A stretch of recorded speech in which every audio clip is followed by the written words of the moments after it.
Alrighty. Oh, here she comes. Yay! Hi. It How are works. you? It's like the most stressful few minutes I waiting know. for these Sorry. lives to start.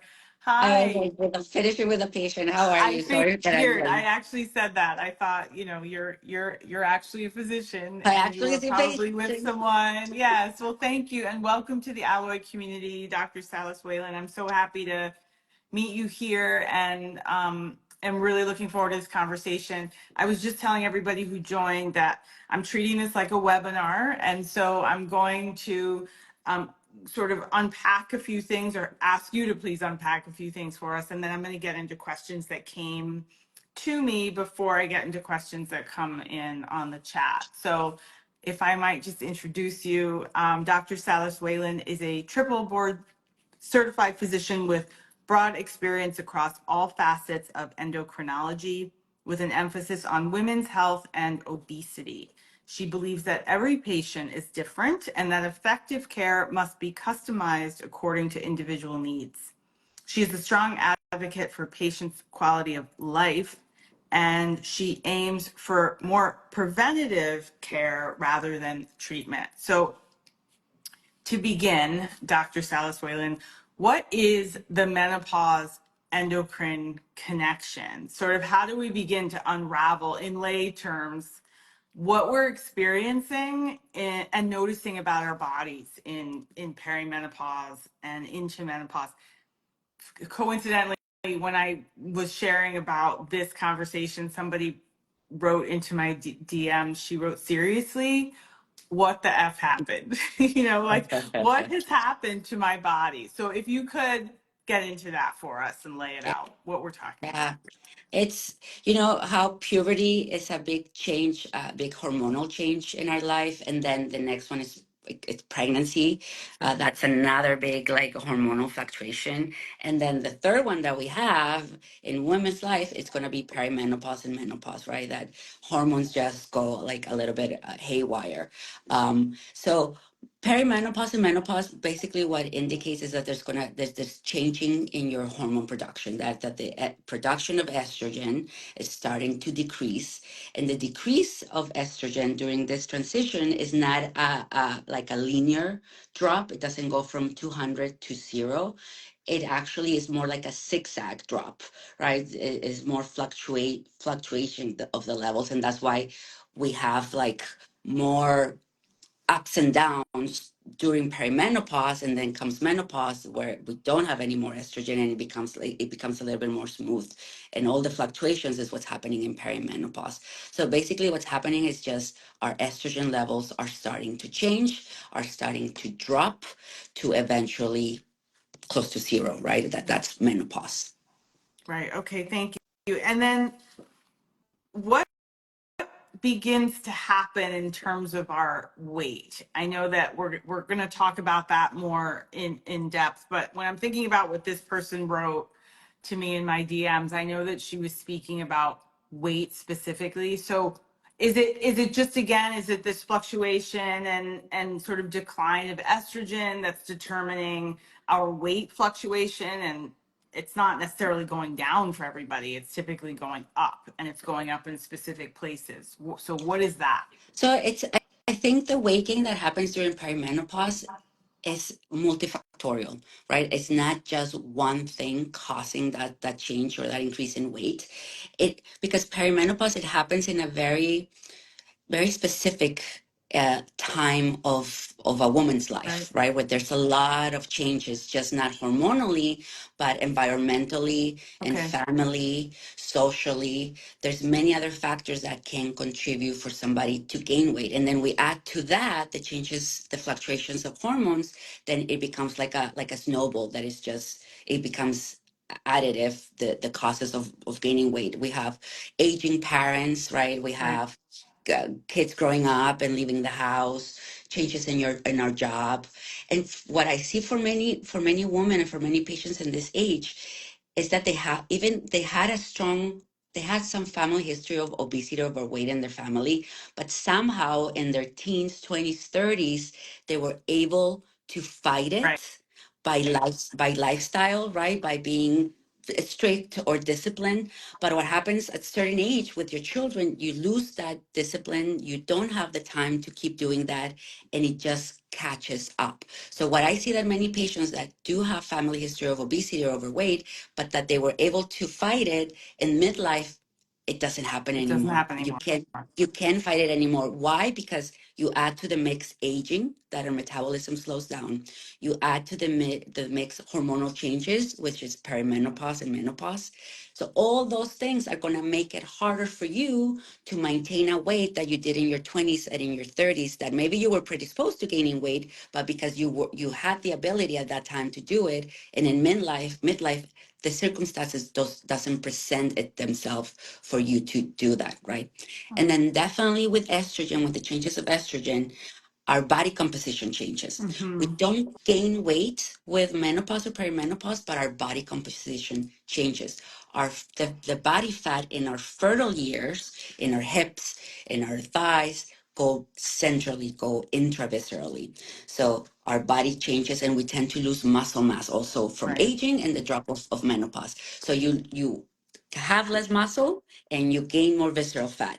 So that's the changes the body composition changes that we see in perimenopause and menopause from the drop of estrogen. Thank you for that. Just to sort of hover a little bit on that, the three Ps, the puberty, pregnancy, and perimenopause that you talked about. Somebody asked, and this is a little different, just bear with me, everyone, than a weight question necessarily, but somebody asked about the link between these three Ps and autoimmune flare-ups. She's experiencing that personally.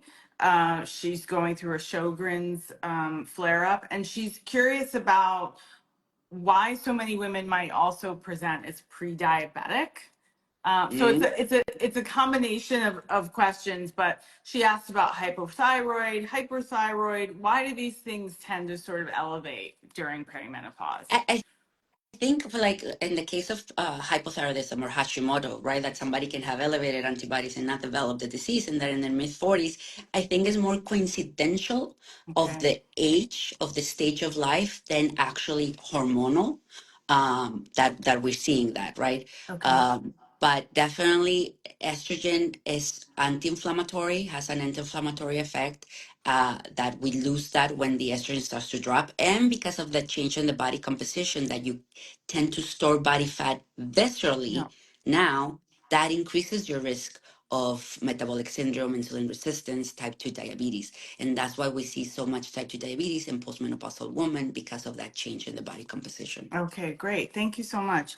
Okay, let's get into the medications. Can you explain semaglutide? Am I saying that correctly? And is a semaglutide the same as a GLP-1? And can you tell us about the drugs we're even about to start talking about?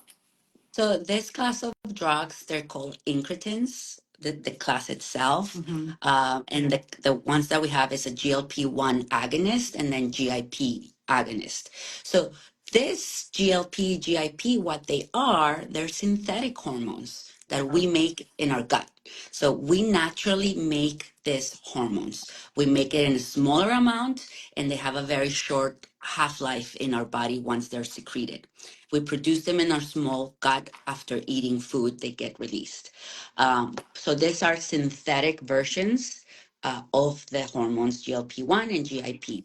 And what they do, they regulate appetite, they regulate satiety. So they increase satiety hormones in our body when we start eating.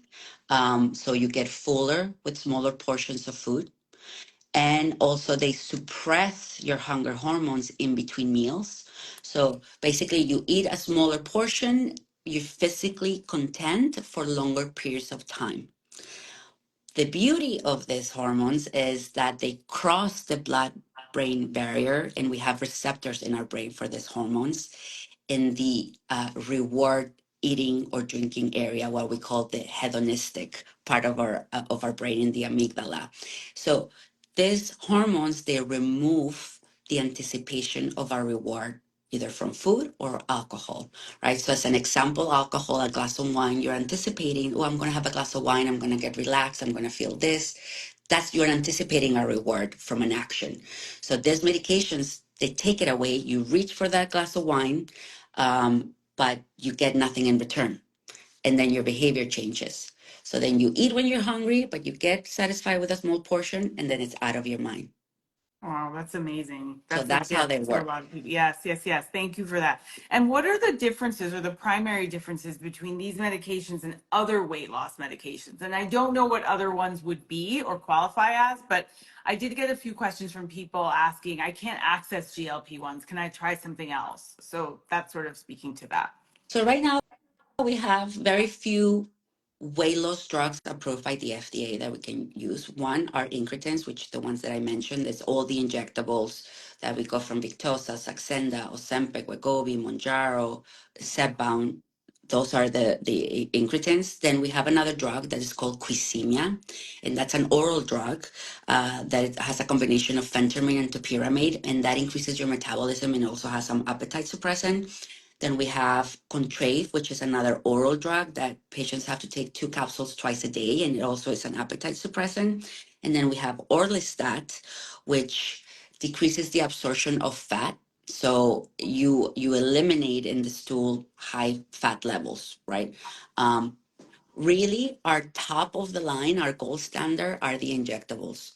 Okay. With injectables, I've seen patients lose 160 pounds. I would never see that on any of the other individual drugs on their own, right? Okay. So significant greater weight loss with the injectables. Now, the injectables also have anti-inflammatory properties. Mm. So we see a lot of autoimmune diseases improve because of that Wow. anti-inflammatory effect. So it has definitely more advantages than just the weight loss above from the other medications. Yeah, would you share? That was actually a question I had. If you could share about some of the other advantages about these medications and how they might impact women, particularly in midlife. Yeah. So it's hard to say what is what from the medication itself or what is what from the weight loss itself, Hmm. right? Because fat tissue is pro-inflammatory. The more fat tissue in a body, in a person's body, there's more pro-inflammatory events happening in the body. So when we decrease visceral fat or body fat, you decrease that inflammatory properties, and then your immune system like gets a breather, right? That's why we see a lot of improvement in autoimmune diseases. Um, just to give you an example, what happened in COVID? In COVID, patients with obesity were the ones having more severe disease, Right. and they were having higher mortality because of the fat tissue. The fat tissue in a person with obesity, your immune system is overworked and busy working in the inflammatory fatty tissue. So came the virus, and because your antibodies were busy with the fat tissue, couldn't respond properly to COVID or to the virus, right? So that's what happened. That's why patients with obesity were having more severe disease because their immune Right. system was busy in the fat Wow. tissue. So Okay. by decreasing that, we're liberating your immune system to do its proper job, right? It's not preoccupied in the fatty tissue. So that's the anti-inflammatory effect that we see. Okay.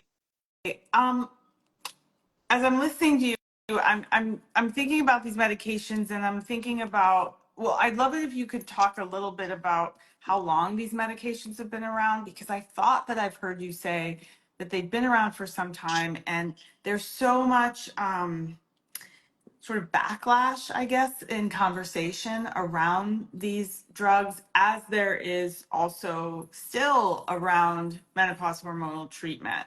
And I do want to ask you sort of if and how they may ever work in tandem for women. But if you could just sort of unpack the drug a little bit more Yeah. itself. Yeah, go ahead. I think what's happening in what we're seeing people rejecting the idea of medications for Yeah. weight loss is because we associate weight loss with something superficial, right? So if you're associating weight loss with something externally superficial and somebody has to take an injectable for that, then yes, that sounds crazy. Like, how are you going to put that in your body just to look skinny, Right. right? But that's our own bias, as I did a post today about it. Yes, I saw that. It's the idea, but when you think about obesity and weight loss as a health problem, right, as a disease itself, I feel like we wouldn't be questioning somebody going on a medication for this or staying on a medication for your health, Yeah. right? So I feel like it's such a new concept for us, obesity as a disease, that that's why we still associate weight loss with skinny and slim, and the negative connotation of achieving that has Yeah. with it. And that's Yeah. why there's a huge lashback against the medications, because we're really missing the mark on what these medications are were made to do. It's not to make you skinny, it's not to make you fit in a dress, it's to actually decrease your risk of Yes. disease, As right? does That estrogen, right? as is It's estrogen, yeah. exactly. So going to your question, that if they can be used in together, I think in combination for patients in midlife, they work really great, because again, you are fighting against many things to maintain a healthy weight, or to lose those 10, 15, 20, that it becomes more and more difficult. Uh, Adding hormone replacement therapy improves many other things than your visceral fat, right? Your quality overall, your quality of life. And then using weight loss medications helps you reduce your weight. So I think in combination really help women in midlife that are struggling with symptoms. So Dr. Salas-Whalen, I do want to be sort of careful about who we're talking about. So I'm imagining a woman who has gained 50 pounds, let's say, over the last, I don't know, 14 years or something like that. And she is on HRT or MHT, and her weight has crept up. It's crept up around her belly. Maybe she has a history of, I don't know, obesity or diabetes or some other chronic illness in her Mhm. family. But in her mind, or in the mind of many, 50 pounds is sort of like, you can do that. You can do it. You don't need this. Or maybe 30 pounds is that. Or, so how do you determine who is best to take these drugs, who will benefit them the most? Because I do think we're still, as you said, there's a being stuck on the aesthetic, and then Mhm. there's understanding the health determinant. So how do you do that? Who are we talking to? So it's important that to say who needs it or doesn't need it, or if somebody's thinking, should I need it or do I need it? Would I benefit from it? Is you really need a body composition Mm, before to determine that, right? Because a body composition is really guiding us about your metabolic markers, your percentage body fat, your visceral fat, your muscle mass. And what I find is many of the times is when somebody thinks, oh, I only have to lose 10 pounds or 15 pounds, because again, you're thinking of something external, right? mhm. Um, but when we do a body composition, surprise, you have to lose 10 more than what you were thinking, or 15 more than what you were thinking, Right. right? Yes. So Yes. first of all, I think before to make a determination if you benefit or not from this medication is to do a body composition. Okay. That will be number one. Then the second determinant that I base my decision if somebody needs medication or not is their lifestyle, and what is it that they're doing to achieve a weight loss or to even maintain their current weight, right? Um, if it's something too restrictive, that it's taking a lot of mental space, Mm, that basically becomes a full-time job, right? mm. That every plate in front of you, you're thinking, how is this going to impact my weight? What am I going to have to do to lose these calories that I'm eating? When it becomes that, then those patients could benefit from help too. Okay. Because if you remove that extreme discipline, they will gain weight most likely, right? Mm, Most likely yes. they will have obesity or overweight. Sure. But when it becomes so restrictive that it's taking part of their life, then those patients will benefit from that release, right? Okay. Why wouldn't we offer relief? Right. Right. Yeah. I don't understand why. I Why know, not? I know, and I hear you, and I see your posts all the time, and you're so passionate and you're so clear about letting people sort of inviting people to understand the bigger picture around this, not just from a And health bent. Go ahead. I'm sorry. And I'm sorry I No, no. interrupted you, but it's No. something that I've learned through my patients. So That I tell us like. about that. It's been very humbling doing obesity medicine. I think it's made me a better person, because Me too. As a doctor in training outside of medicine, as a person, you always think of somebody with obesity or overweight as they're like that because they want to, because Mm-hmm. they like to eat, they don't Mm-hmm. want to work out, they're Mm-hmm. lazy. If if they really wanted to lose weight, they would have lost weight, Yeah. right? Yes. And we've all Yeah. internalized that Yeah, message as and well. that's what we think, right? I mean, Mm-hmm. and healthcare is the biggest bias in obesity. There, doctors been interviewed, nurse practitioners, physician assistants. What do they think when they have a patient, see a patient with obesity? That they're lazy, Yeah. that they're less smart, and that they're not going to respond to treatment. So why bother? Right. Ugh. But what I've learned through every day talking to patients with obesity in all stages of their life, teenagers, 20s, 30s, 40s, 50s, 60s, 70s, is that the patients know that they have obesity, that they have a weight problem, that they've tried every single diets that I learn every day. I can write a book of all the diets that Sure. patients tell me. Some go to fat camps. Uh, since they're 12, since they're 10, since they're 8, and they're in their 50s, they're in the Mm. 60s. So it's decades of this struggle of maintaining, of losing weight. So, but they just can't. Why? Because of genetics, Right. because hormonal changes, because of aging, because of environmental factors. Food industry, we live in a very Yes. industrialized world, that the air that we breathe, the paint in our walls, the bottle, the plastic bottles, the food industry, right? Yeah. All of that promotes obesity. All of that promotes weight gain. So we really don't have much of a fighting chance for many patients, especially if you have those genetics, right? We know now that the weight preconception of the father and the mother will impact the weight of the offspring. So Really? yes. So going even back to preconception, what control do you have there, right? What chance are we giving this Wow. person that it wasn't even born yet when she was already, or he was already predisposed to gaining weight? So it's been really a teaching for me, hearing patients say, we've been doing everything that we know we're supposed to do. We've been hearing you, we've been following the recommendations, and it's not working. Thank you so much for that. It's so helpful. There's some really good questions coming in, and I'm jotting them down because I do want to at least paraphrase and get back to them. It's also almost 30 after. Do you have a few more minutes? Yeah, I can do 45 until 45. Oh, you can do 45. Thank you. That's so great. Thank you. Okay, I'm going to get right to people's questions now, and skip the rest. Okay. What's the risk? This is regarding GLP-1. What's the risk of taking and then stopping when I reach my weight loss goals? I'm not struggling with diabetes or obesity, but I have put on almost 40 pounds over the last several years and I'm really upset about it. I don't drink alcohol. I exercise. I'm on HRT. I'm very careful about eating refined sugar. I actually follow Mary Claire Haber's diet plan and the scale won't budge. Am I a candidate to see you? 40 pounds? Definitely yes. Um, and what would happen if you stop it? It's very patient, very individual per patient, to their individual history of their weight, Okay. right? Like if it's somebody that struggled with weight, let's say since childhood, then it's very unlikely that they will be able to maintain the weight loss without the medication because it's just in their genes. If it's somebody that's always been active, fit, that they've never struggled with weight, and then suddenly they hit midlife perimenopause and they gain 20, 30 pounds, maybe there's higher likelihood that they may be able to maintain their weight loss without the medication, right? Okay. And then depends on their lifestyle, depends on many other factors, on to say who's gonna be able to sustain the weight loss without the medication.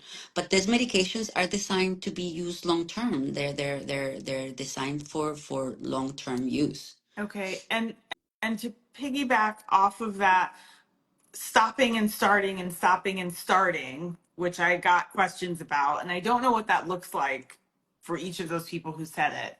I'm thinking they're almost thinking of it as a diet in a way. You know, once I reach my weight loss goals, I can just stop. And then if I start putting weight back on, I can just start. That is not the wise way to use these No, that drugs. is Okay. not, because it's not something that is sustainable long term. Hmm. Hmm. Um, and again, you're doing it for the external Yep. reasons, Yep. Okay. right? Thank you.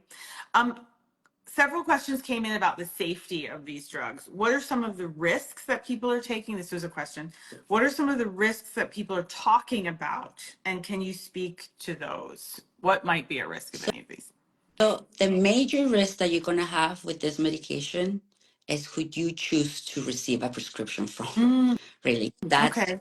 that's going to be your biggest risk factor there. Who do you go to get this medication? Because this medication now is being prescribed by everybody, right? Me as a physician, I could prescribe oncology chemo drugs. Do I do it? Mm, No, because I don't know enough about them. I would be causing more harm than not, right? Same with these medications. They're medications that require expertise, that require experience on these drugs. So all those crazy side effects that we see that were not found in the yes. studies are being done by improper use of this medication, either by somebody who is prescribing it that don't know really how they work, or sometimes they don't know how to guide patients through their journey, or sometimes patients manipulate or want to do higher doses because they want to see faster weight loss, and then we get into those side effects that we're seeing. But when they're Interesting. used properly, the risks are minimal, really. Okay. I And mean, I've seen as I was preparing to talk, there's a fair amount of chatter about loss of muscle mass.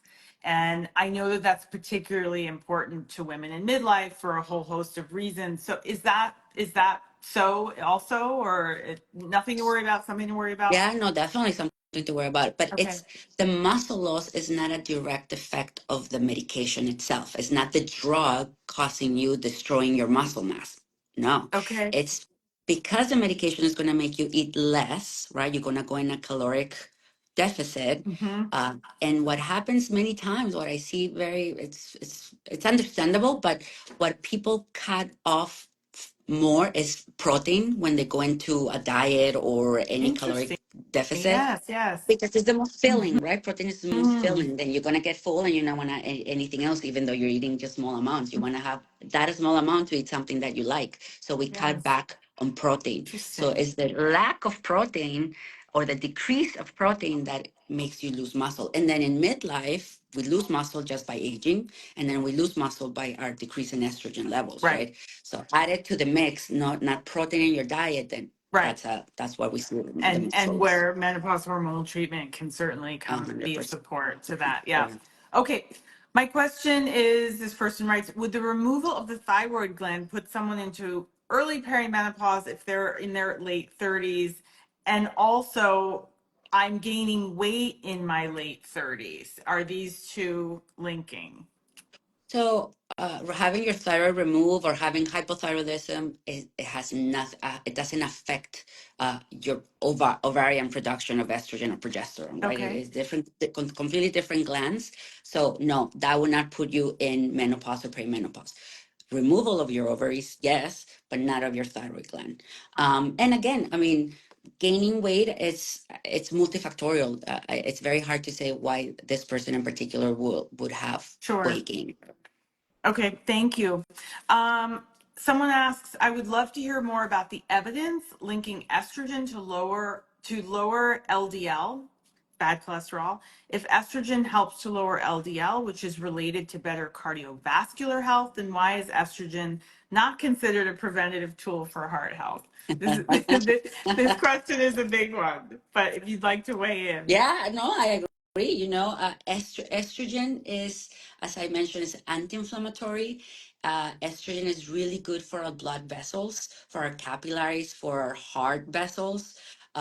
So the drop of estrogen increases bad cholesterol, increases plaque formation in our coronary Mhm, arteries. That's mhm. why cardiovascular disease is so high in postmenopausal women. So estrogen is cardioprotective. Okay, It's thank just you. we move in a world that we need evidence based. Show me the paper, show me the studies, Mhm, but there's not a lot of studies in women's health. mhm, I right. think all of this is going to change. And why they're not studies in women's health? Because they don't have funding. There's no Yeah, money in women's health. yeah. But I mean, We're, that's changing. we're all I pushing the feel like needle on we're that. all Yeah, pushing the for needle. We're sure. all pushing the needle. Yeah. Thank you for that. Okay. Um, have a good friend who's been taking Ozempic. She has the major. She has many. I'm sorry. I'm not. I didn't read that correctly. I'm not sure what she's meaning to say about that. So I'm not going to go on with that one. Someone asked, can I stop taking the medication if I'm not obese? You spoke to this a little bit. You've talked about the fact that obesity is not a lifestyle problem. So what does this mean? Talk to us about not being afraid of long-term use. You did, but if you'd like to expand some.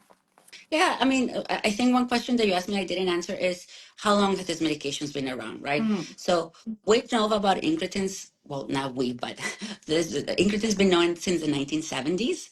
Mm-hmm. In 1994, we knew about endogenous incretins, so the ones that we make. But it wasn't be able to be isolated outside the body until 1994.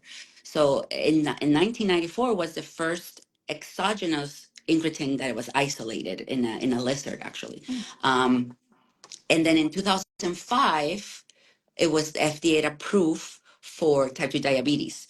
But for a medication to be approved, it's been on study for 5, 6, 7 years, right? Right. So really, we've have data going back as in the early 2000s about the effect of these drugs, and it's safe. It's safety. We haven't seen increase in pancreatic cancer and thyroid cancer. So it's not like, oh, what's going to happen in the next 5 years? We know what's going to happen in the next 5 years. We know what's going to happen in the next 10 years. So they're not new medications. Okay, thank you. A few questions came in here that I saw go by about the cost of these drugs. Can you speak to that? How accessible are these drugs to women?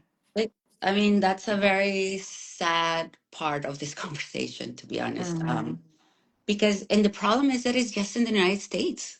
You go Is that right? anywhere else in the world, it's 1/3 of the cost in the United States, which is very, very shameful because so many people can benefit from this medication and they cannot afford it. That is a more competition is coming. Other Mm-hmm. pharmaceuticals are developing their own types of incretins, right? So right now there's a monopoly between Novo Nordisk and Eli Lilly, and they're controlling all of this, and that's why they can get away with the prices. But Okay. once there's more competition, the prices have to come down. Okay. That Okay. hopefully they'll come down. But again, in Latin America is 1/3 of the cost. In Europe and Middle East, I mean, it's Amazing. 1/3 of a cost. So I think that's a problem here. Is more specifically to the United States, Yes, it's unfortunately. very shameful. Yeah, thank you for that. Somebody asked with a please, please, please, I think, about Ozempic face. And I see this in magazines and things like that. I never really paid too much attention, but so I wasn't thinking of it. But what is that and why would it happen? So, I was in the New York Times for that and at the Today Show talking about Ozempic face.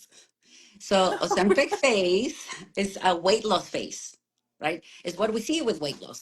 The problem is, or it's not a problem, the thing is that we're seeing people achieve weight loss that they never were able before, Okay. unless we're bariatric surgery, right? So we're seeing it more. We're seeing more the effects of weight loss because now it's achievable. Now we can take patients to their ideal body weight, but that's going to have some changes in the laxity of the skin. You're losing pockets where there was fat, so those pockets are going to Yeah. sag, Yes. and it's just not the face; it's the whole body where you lose body fat. There's loose elasticity of the skin. Now, it's really important to prevent Ozempic face and Ozempic butt. If you haven't heard Ozempic butt, Oh, I didn't. I hadn't heard of that either. No. Ozempic finger, when the Oh, ring starts to get okay. crazy. Okay. It's all weight loss. It's It all goes weight loss. on and on. So the key is to avoid rapid weight loss because that allows your skin to adapt to your new weight, right? Mhm, So mhm. avoid rapid weight loss. Avoid large drops of weight loss too, and also increase your protein intake. So if you're taking protein for your muscles, that's going to help also to build collagen and elastin. So that's the key. And hydration, because Mm, dehydrated skin can tend more to wrinkle and sag. So okay. hydration, protein, and avoid rapid weight loss. That's the Okay. Okay, great. Thank you. We're almost at time, but I also saw a few questions, and I don't know if you mentioned this, so forgive me if you did, but specifically about metformin. And it was Yeah. literally just about metformin. Is that another, what is that? No, we don't like Metformin is a metformin. Okay. it's a glucose, not for weight loss. It's a Okay. glucose lowering medication. It was made for type 2 diabetes. It improves insulin sensitivity, so it decreases your glucose production in the liver, but it's not a weight loss medication. Okay. It is not a weight loss medication. Before we had the GLP-1s, many people resources in metformin for maybe 5 pounds of weight loss, 3 pounds of weight loss, but there's no need, I mean, to prescribe metformin, because even if that's the only option, the side effects many times doesn't make it worth for the Okay. 2-3 pounds that you're gonna lose, which is bloating, gas, explosive diarrhea. They're not just pleasant side effects. Dr. Salas-Whalen, I saw someone asked about using these drugs while breastfeeding. Can you speak to that? Mm, So there's no data, Okay. right? We don't test women breastfeeding medications. So what I did find is that the molecule of the GLP-1 is large. That is, it may not cross the milk ducts in the breast. And if it was anything to pass to the baby, they will be degraded by the gut enzymes, right? So because this medication is an injectable, it's not an oral drug. We're not taking it oral, so most likely it won't have any effect of the baby because they're gonna take it orally through the milk, and the stomach acids will probably destroy it, right? Okay. Uh, so that's as much as we know, but we don't recommend it in breastfeeding. Okay. Um, because if there was, I mean, and I don't even want to say what to do if you were breastfeeding on it, because I don't want to Yeah, give any ideas. But no, that's fine. it's not recommended in breastfeeding. That's pretty much it. Okay, What we that can say answers right that. now. Yep. Dr. Salas-Whalen, I want to sort of allow you to back up a minute as well, just for the last couple of minutes, and sort of give us a broader picture of what you are speaking about with your patients, not just those who are struggling with obesity, but a woman in midlife who comes and she's got, as you know, we said 40 pounds was like fair. Um, what else are you sort of counseling her about, or offering to her, or encouraging her to be thinking about? You know, it's very interesting to see patients, and this is something that like really like makes my day, is whenever I see a patient coming in like in their 40s, early 40s, mid 40s, late 40s, 50s, and somehow they accepted that narrative that this is how they have to feel in this stage of their life. We hear that all the It's like time, all the time in it's Alloy, like right? fine. I It's had constant. kids. Yes. I did this. I'm fine. It's okay if I'm not gonna sleep. It's okay if I'm never gonna have a sex drive. I mean, it's my age. It's okay.